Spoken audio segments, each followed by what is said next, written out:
In the spring of 1775, Massachusetts stood on the edge of conflict. The colonies were restless after years of new taxes and restrictions imposed by Britain, and Boston in particular was filled with anger and protest. The Sons of Liberty had stirred resistance, while British troops patrolled the streets, determined to enforce the Crown's authority. Rumours spread that the British might soon strike against colonial leaders and hidden supplies of weapons. For ordinary farmers and townsfolk, life carried on, but everyone sensed that a breaking point was near.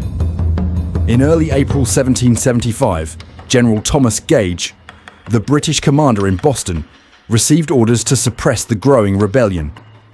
He devised a plan to send troops to Concord to seize hidden colonial weapons and arrest rebel leaders. The march would be swift and secret, striking before the colonies could rally. Gage believed the display of British force would intimidate the population back into obedience. Yet, whispers of his intentions began to leak, and the colonists prepared to resist. On the night of April 18, 1775, Paul Revere received word that British troops were marching toward Concord. He quickly set out to warn Samuel Adams and John Hancock, who were staying in Lexington. Before leaving, Revere arranged for 2 lanterns to be hung in the Old North Church, signalling that the British were advancing by sea. Riding through the dark countryside, he alerted village after village, calling the militia to arms. His urgent warnings spread like wildfire, ensuring that the colonists would not be caught unprepared.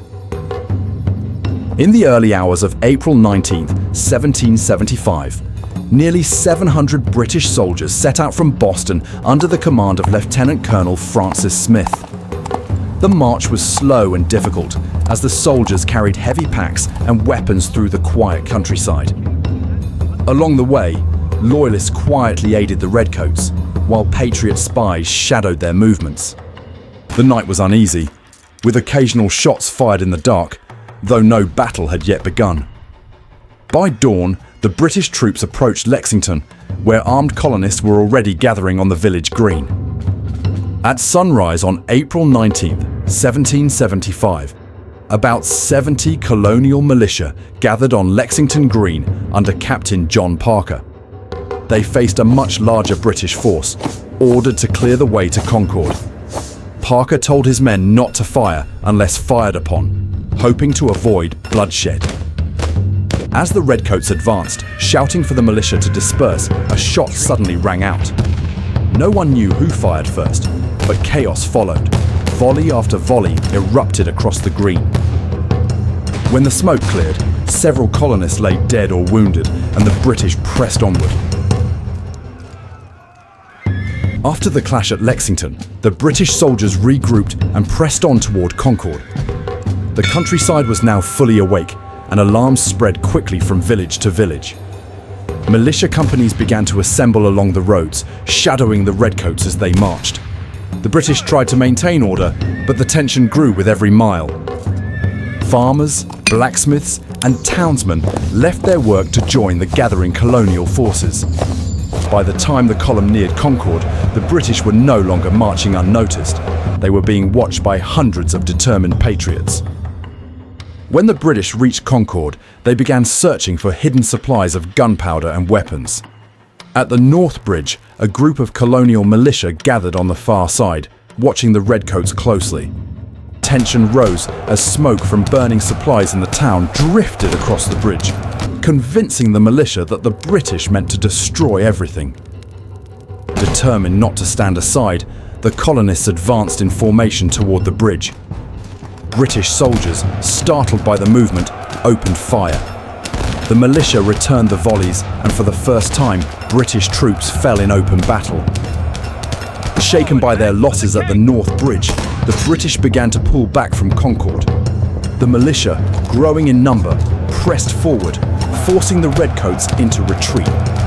As they marched out of town, colonists fired from behind stone walls, fences, and trees, striking the column again and again.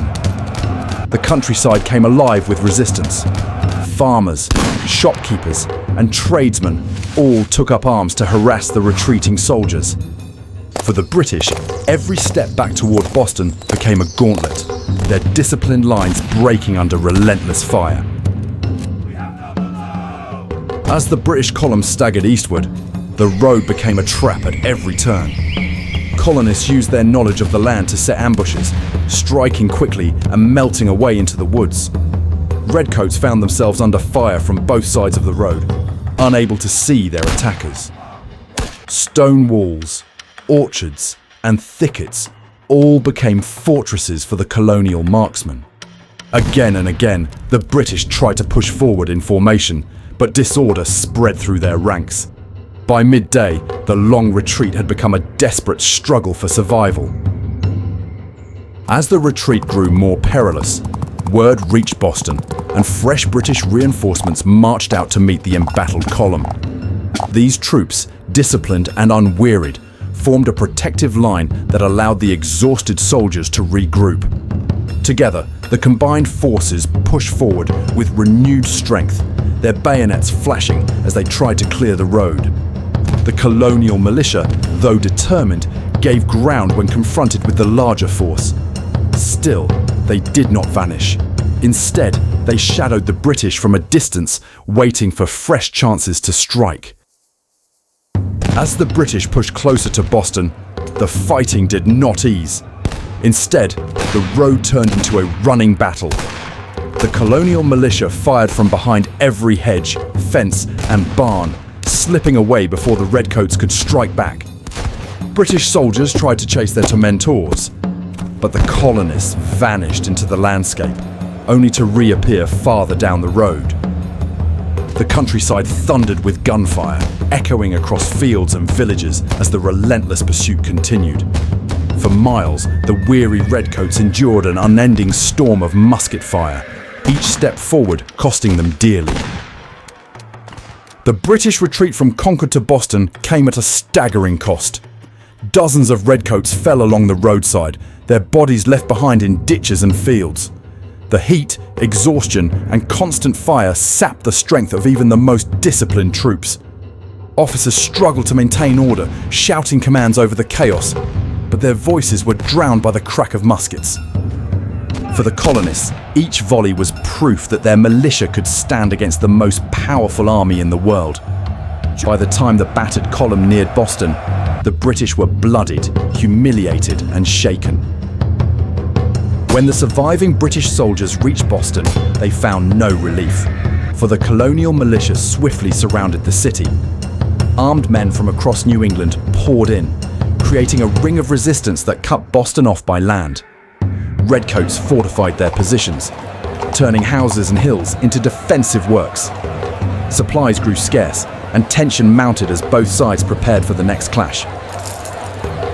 For the colonists, the siege was a declaration. The fight was no longer a protest, but a war for their future. The battles of Lexington and Concord marked the beginning of open war between Britain and its colonies. What had started as a plan to seize weapons ended with bloodshed that shocked both sides. News of the fighting spread quickly, stirring anger and resolve across the colonies. Volunteers rushed to join the cause, swelling the ranks of the militia. In London, the clashes convinced leaders that rebellion had taken root and would not be easily crushed. For the colonists, the events proved that ordinary farmers and townsmen could stand against the might of the British army. The shot heard round the world had been fired and the American Revolution had begun.